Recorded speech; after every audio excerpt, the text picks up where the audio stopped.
Hey guys! Welcome to Couple. Please like and subscribe if you like this video. The Trump administration imposed new sanctions on Friday targeting 7 Russian oligarchs and 17 top government officials, part of an escalating series of responses to Russia's meddling in the 2016 election, as well as what one official called the totality of the Russian government's ongoing and increasingly brazen pattern of malign activity around the world. The oligarchs in question include Oleg Deripaska, who had close ties to former Trump campaign chairman Paul Manafort.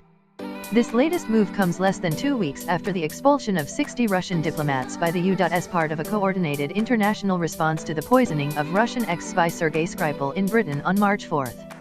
On the other hand, it also comes less than 3 weeks after President Trump had a phone call with Vladimir Putin, during which, against the explicit instructions of his advisors, he congratulated the Russian president on his controversial election victory, is not believed to have brought up what was arguably a chemical weapons attack against a key U.S. ally, and even suggested holding a meeting between the two leaders at the White House for what would be Putin's first visit in more than a decade.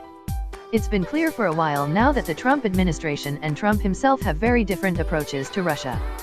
In fact, Trump may be the only pro-Russian figure in his administration.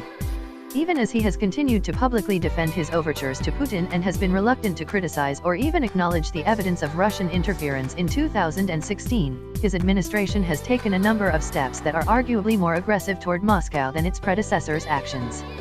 The sanctions imposed by Obama have not been lifted and more have been added, for election-related issues as well as human rights violations. Russia has been publicly called out by the U.S. for helping Syria carry out chemical weapons attacks and helping North Korea evade sanctions. The administration has begun providing lethal aid to the government of Ukraine, a step the Obama administration was not willing to take, and an issue that has caused some controversy in the context of the election investigation. A U.S. airstrike may even have killed dozens of Russian fighters in Syria last February, a story that's been bizarrely forgotten. H.R. McMaster took a parting shot at Russia's aggression in his last remarks as Trump's national security advisor, as did former Secretary of State Rex Tillerson on his way out the door. Trump's new team is unlikely to be much more accommodating. John Bolton is a longtime Russia hawk.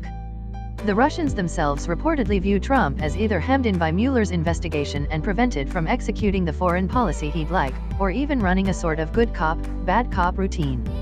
I don't think that's quite right.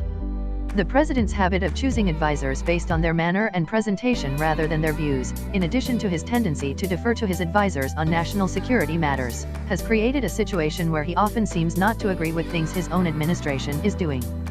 Getting along with Russia is not the only example. The president blindsided the Pentagon last week and again on Tuesday by announcing the imminent withdrawal of U.S. forces from Syria, even as preparations were being made to keep them there for the long term and fortify their positions.